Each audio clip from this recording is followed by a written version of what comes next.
Bonjour à tous, très heureuse de vous retrouver. Alors oui, le corps ne ment jamais. Pourquoi? Quand nous allons entretenir des pensées effrayantes, quand on va commencer à observer tout ce qui se passe un petit peu dans notre mental, on va observer ces pensées qui deviennent effrayantes, qui deviennent excessives, qui disent « ne fais pas ceci, fais cela, tu aurais dû faire ci, tu as vu comme lui il est », etc., etc., etc. Quand on va venir observer tout ça, on va s'apercevoir que ces pensées sont là. Mais quand on n'est pas conscient de toutes ces pensées, en fait, quand on n'a pas cette conscience d'aller remarquer, observer tout ça, en fait, ces pensées vont tourner en boucle dans notre tête. Et qu'est-ce qui se passe? À ce moment-là, le cerveau, lui, va le traduire comme une menace. Le système nerveux, lui, va s'activer. En fait, il va y avoir une montée de cortisol, le système cardiaque va s'accélérer, etc., etc., etc. Mais le corps réagit également. Et lui va réagir, par exemple, vous avez mal au ventre, vous avez les épaules qui se crispent, vous avez la gorge serrée.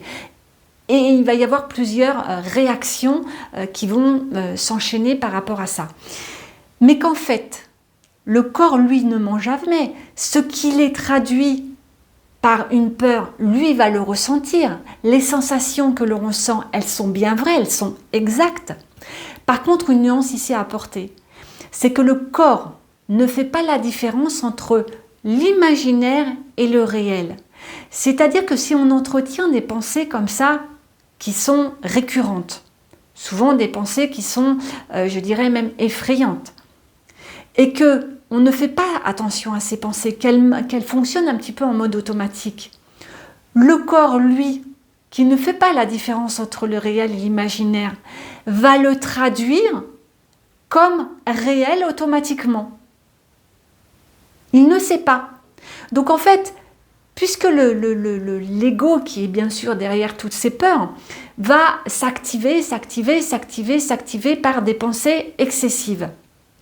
Si on ne fait pas attention à ces pensées-là, le corps, lui, le traduit constamment en peur. Tout réagit à l'intérieur de nous, tout se fige, tout se contracte. Et c'est une boucle incessante. Moi, ce que je vous propose, c'est toujours de revenir à l'état de présence. En fait, quand je vais commencer à venir observer, apporter mon attention à l'intérieur de moi et de venir simplement observer les sensations que je ressens à ce moment-là, avec curiosité, avec douceur, je viens en fait regarder cette peur, je dirais de manière, il est hors de question de dire je veux pas cette peur, non, c'est je viens accueillir pleinement cette peur, j'ai peur, je vais pas le nier, c'est là, mais je vais venir à ce moment-là observer ce que cette peur déclenche à l'intérieur de mon corps.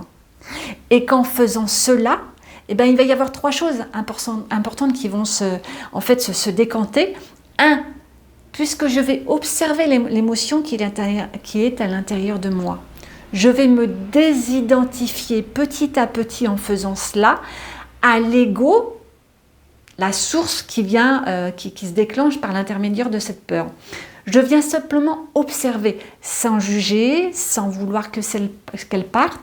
Je viens juste observer gentiment, curieusement, avec curiosité, avec douceur. 2. Qu'est-ce qui se passe également?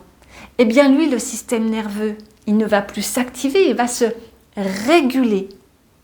Donc, s'il y a régulation, je vais pouvoir m'apaiser naturellement et à l'intérieur de moi, il va pouvoir se faire une transformation naturelle. J'ai bien dit naturel, c'est-à-dire que les émotions, tout ce qui se vit en moi, les sensations vont pouvoir passer, vont pouvoir peut-être rester, vont pouvoir changer d'endroit à un autre.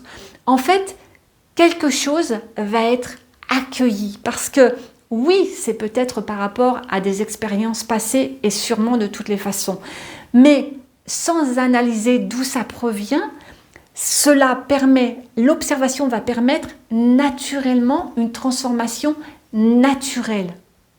Donc, en fait, par cette vidéo, je viens juste comme d'habitude sur toutes les vidéos, je viens juste vous amener tout doucement à revenir à un état de présence en conscience de ce qui se passe à l'intérieur de moi, dans mes pensées, dans les ressentis, dans mes comportements, dans mes habitudes. Voilà, petit à petit, par cet état de présence consciente, quelque chose va pouvoir s'opérer à l'intérieur de moi, mais sans forcer. Je vous dis à très bientôt et je vous embrasse très fort.